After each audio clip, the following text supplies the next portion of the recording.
Hai teman-teman sekalian, perkenalkan kami dari kelompok 1, gelombang praktikum 2. Di sini kami ingin membawakan tugas rekayasa ide, yang dimana judul tugas rekayasa ide itu adalah gambarkan mekanisme reaksi pembentukan senyawa ionik dari logam alkali dengan oksigen. Sebelumnya di sini saya Hamid Alfaras dengan teman-teman saya. Kepada teman-teman saya yang ingin memperkenalkan diri, dipersilakan. Perkenalkan, nama saya Cahya Kosyah. Perkenalkan, nama saya Ruth Maria Melisa Borutapea. Perkenalkan, nama saya Zafira Dwi Kananda. Baik, terima kasih kepada teman-teman sekalian. Nah, untuk gambar atau penjelasan tentang mekanisme reaksi senyawa ionik ini bisa teman-teman lihat di video berikut ini. Terima kasih. Kali ini saya akan menjelaskan mengenai kisi kristal. Apa itu kisi kristal? Kisi kristal adalah kumpulan dari sel satuan yang teratur. Bagaimana struktur kristal itu? Struktur kristal adalah satuan atau susunan khas atom-atom dalam suatu kristal. Suatu struktur kristal dibangun oleh sel unit atau sekumpulan atom yang tersusun secara khusus yang secara periodik dalam 3 dimensi dalam suatu kisi. Secara umum, ada 7 sistem kristal yang unik. Yang pertama, ada kubus atau kubik. Kedua, ada heksagonal. Ketiga, tetragonal. Keempat, rombohedral atau trigonal. Yang kelima, ortorombik. Yang keenam, monoklinik. Dan terakhir, triklinik. Jadi, dalam kisi kristal itu ada posisi yang menempati atomnya. Jadi, dalam bentuknya itu ada primitif kubik, ada body center kubik, ada face center kubik, lalu ada simple kubik, kemudian body center kubik, dan yang terakhir face center kubik. Baik, selanjutnya saya akan menjelaskan mengenai energi kisi. Apa itu energi kisi? Energi kisi dari suatu padatan kristalin adalah ukuran energi yang dilepas ketika ion-ion penyusunnya bergabung untuk membentuk senyawa. Energi ini merupakan ukuran gaya koheresif yang mengikat ion-ion tersebut. Energi kisi adalah energi yang dilepaskan bila ion positif dan ion negatif dalam keadaan gas membentuk padatan kristal ionik. Energi kisi juga bersifat eksotermik. Selanjutnya saya akan menjelaskan faktor-faktor yang mempengaruhi besarnya energi kisi. Yang pertama, jari-jari atau ukuran ion.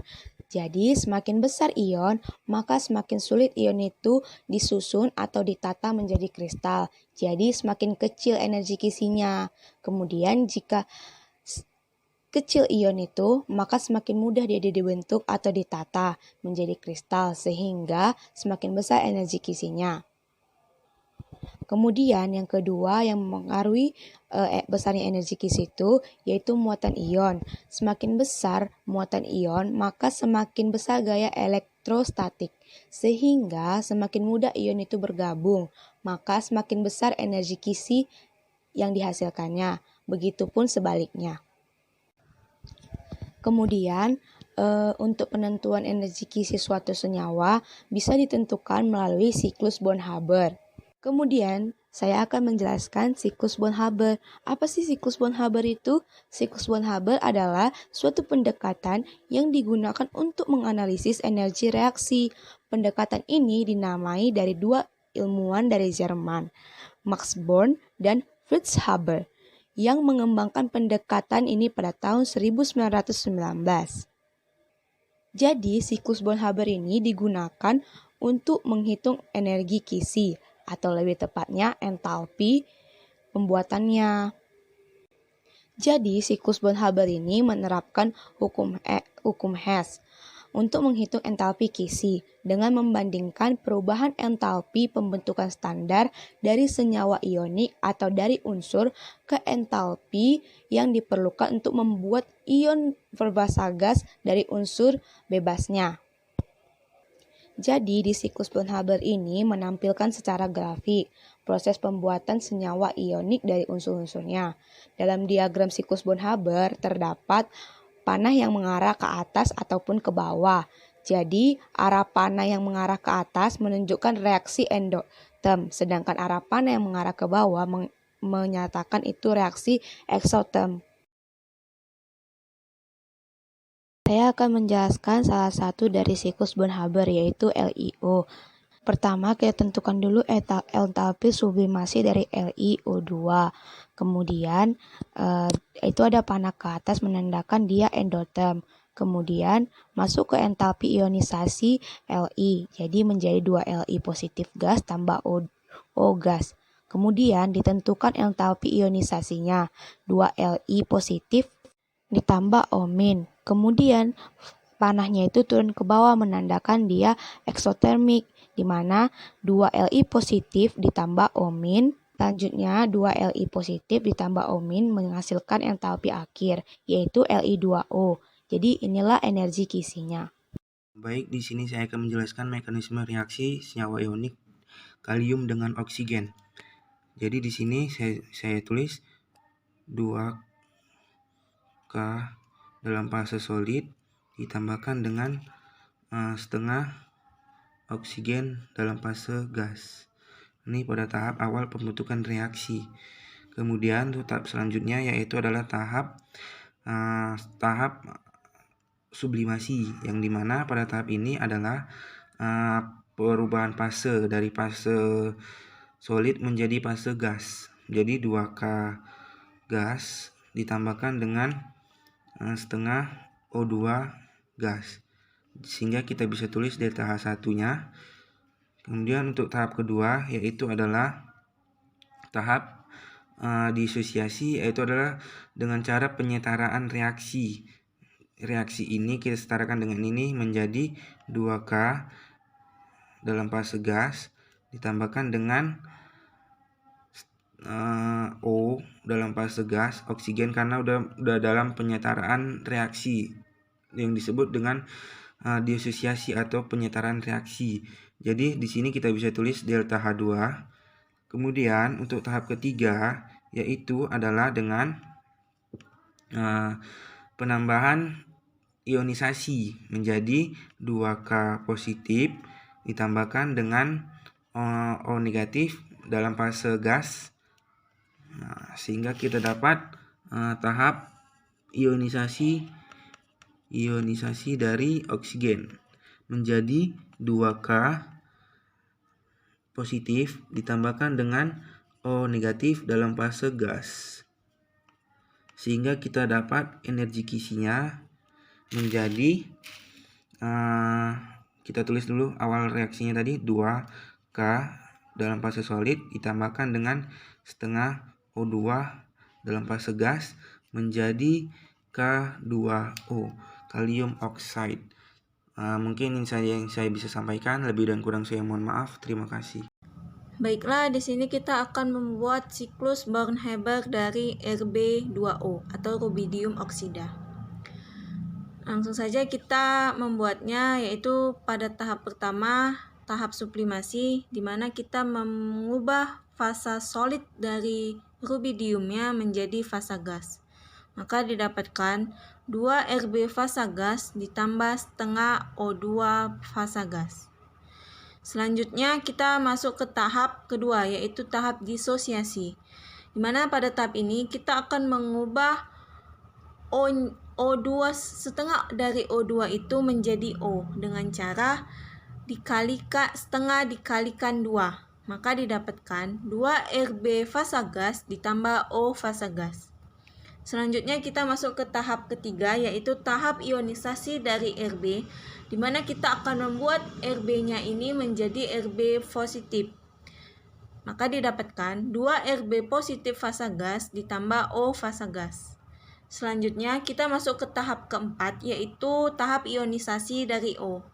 Kita akan mengubah O-nya itu menjadi O-. Maka 2 Rb positif fasa gas ditambah O- fasa gas. Selanjutnya kita masuk ke tahap akhir, di mana tahap ini akan dihasilkan energi, yaitu energi kisi. Didapatkanlah energi kisi dari 2 Rb positif ditambah O-, yaitu Rb2O. Baik, di sini saya akan menjelaskan mekanisme reaksi senyawa ionik natrium dengan oksigen. Jadi, tahap awalnya itu 2 natrium dalam fase solid ditambahkan dengan setengah oksigen dalam fase gas. Ini tahap awal dalam pembentukan mekanisme reaksi natrium dengan oksigen. Kemudian tahap selanjutnya yaitu adalah tahap sublimasi, yang dimana pada tahap ini adalah melakukan perubahan fase dari fase solid menjadi fase gas. Jadi 2 natrium dalam fase gas tambahkan dengan setengah O2 dalam fase gas. Kemudian untuk tahap selanjutnya yaitu adalah tahap disosiasi, yang dimana penyetaraan reaksi. Jadi 2 natrium dalam fase gas ditambahkan dengan O dalam fase gas. Ini namanya disosiasi karena setengah dari sini dikalikan dengan O2 jadi O aja, menjadi penyetaraan reaksi.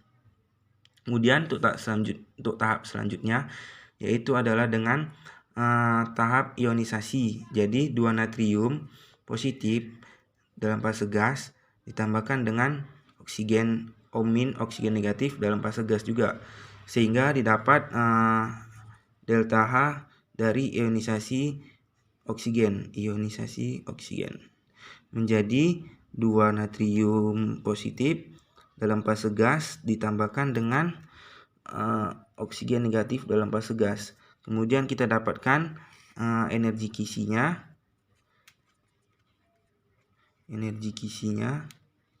menjadi 2 natrium dalam fase solid ditambahkan dengan setengah O2 dalam fase gas yang tahap awal tadi menjadi Na2O. Oke. Demikianlah hasil dari pembentukan senyawa ionik. Lebih dan kurang saya mohon maaf. Selanjutnya kita akan membuat siklus Born-Haber dari CS2O, di mana reaksinya yaitu 2 CS liquid ditambah setengah O2 gas.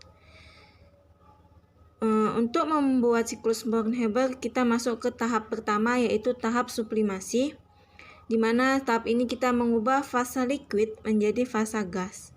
Maka didapatkan 2 CS fasa gas ditambah setengah O2 fasa gas. Selanjutnya kita masuk ke tahap kedua, yaitu tahap disosiasi. Pada tahap ini kita akan membuat O2-nya itu menjadi O. Maka dengan cara setengah kita kali 2. Maka didapatkan 2 CS fasa gas ditambah O fasa gas. Selanjutnya kita masuk ke tahap ketiga, yaitu tahap ionisasi dari CS, di mana kita akan mengubah CS-nya menjadi CS positif. Maka didapatkan 2 CS positif fasa gas ditambah O fasa gas. Kemudian selanjutnya kita masuk ke tahap 4, yaitu tahap ionisasi O. Kita akan mengubah O-nya ini menjadi O-.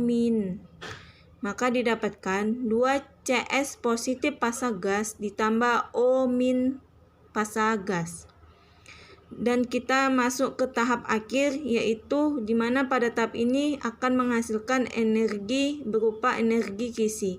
Didapatkan CS2O. Jadi di sini saya akan memberikan tutorial bagaimana cara menggunakan aplikasi Vesta untuk menentukan gambar kisi kristal. Yang pertama kita akan membuka website. Nah, ini adalah website yang akan kita gunakan untuk memasuki data di aplikasi Vesta. Nah, selanjutnya kita klik di bagian N itu, eksklusif EIND. Setelah itu, di tabel periodik itu, tinggal kita pilih kita ingin memasuki unsur-unsur apa. Di sini saya akan mencoba K dan O. Lalu klik search. dan akan muncul ke halaman baru. Nah, ini adalah halaman prioritas di mana kita akan mengambil data di nomor 1 saja. Lalu kita klik, akan muncul data seperti ini. Nah, selain kolom data ini, kita juga akan mencari di kolom website yang lain, klik kanan, open new tab. Lalu akan muncul halaman kedua. Nah, ini adalah data selanjutnya yang akan kita gunakan untuk aplikasi Vesta. Jika sudah, kita tinggal memasuki ke aplikasi Vesta. Nah, ini adalah aplikasi Vesta. Pertama, kita bisa klik New Structure. Lalu akan muncul tabel seperti ini. Nah, ini kita tinggal rename dengan senyawa yang akan kita buat, yaitu K dan O. Nah, selanjutnya kita akan beralih ke unit cell. Di unit cell ini, di bagian sebelah paling kiri, kita lihat di data di kristal sistem, apa bentuknya. Nah, kita pilih sesuai yang ada di data yang sudah kita cari tadi. Selanjutnya, nomornya ini kita lihat di atasnya yang struktur sistem itu, yaitu SG number-nya. Berapa di situ kita ikuti seperti yang ada di Vesta. Lalu kita klik sama dengan nomor sebelumnya, sesuai data. Setelah itu, kita ada ABC, itu datanya dari website juga, yaitu di bagian sebelah yang website kedua, yaitu ada A, B, dan C tersebut. Itulah yang akan kita ubah ke tempat Vesta tadi. Semuanya harus sama sesuai data yang ada di website tersebut. Nah, ini tinggal kita ubah aja ya A, B, dan C-nya sampai benar-benar sama dengan website. Selanjutnya kita ke bagian struktur parameter, terus klik new, lalu kita masukin simbol nih. Nah, simbolnya yang pertama adalah K. Lalu yang di label juga kita tulis K. Nah, yang change adalah bilangan oksidasi, berarti bilangan oksidasi K dari KO. Nah, selanjutnya kita masukin berarti oksidasinya 1. Selanjutnya di situ ada bagian XYZ. Nah, XYZ ini kita lihat di bagian di website juga.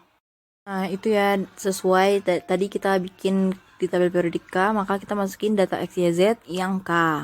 Lalu kita tinggal samain aja XYZ-nya sesuai yang ada di website. Kita masukin semuanya.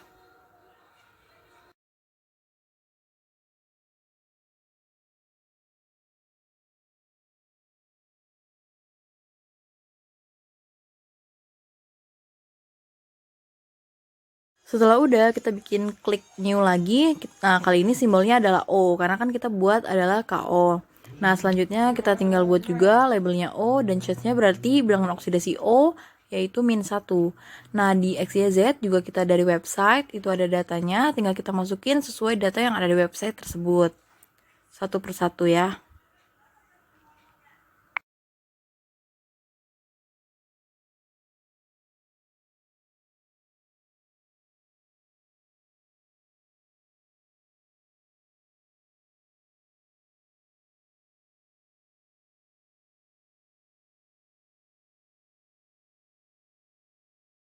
Nah, di sini tinggal kita klik OK, lalu akan muncul gambar kisi kristalnya. Di bawahnya juga terdapat data yang telah kita masukkan angka-angka tadi. Nah, untuk mengubah radiusnya, kita bisa langsung ke bagian properties. Lalu akan muncul bagian seperti ini. Nah, kita ke bagian yang atoms. Di situ ada radius dan color. Nah, ada bagiannya. Nah, di K kita pilih radiusnya sesuai yang ada di data tersebut atom K-nya. Nah, kita copy, tinggal kita paste ke bagian radiusnya. Setelah sudah, tinggal kita klik. Selanjutnya adalah O-nya. O-nya kita ubah sesuai juga yang ada di website, yaitu sesuai yang ada di website tersebut. Tinggal kita masukin lagi, kita copy dan paste ke tempat tersebut. Tinggal klik OK, maka akan berubah kisi kristal seperti itu. Lalu karena itu terlalu kecil, kita juga bisa mengubahnya dengan mengklik space filling agar lebih jelas. Maka beginilah hasilnya kisi kristal dari KO menggunakan aplikasi Vesta.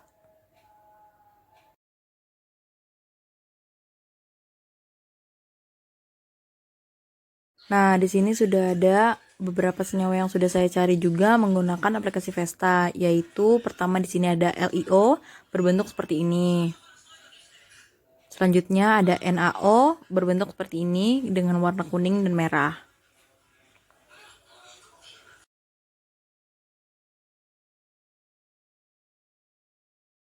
Nah, di sini selanjutnya ada KO yang ada di tutorial sebelumnya. Selanjutnya di sini ada RBO berbentuk seperti ini. Ini lebih jelasnya.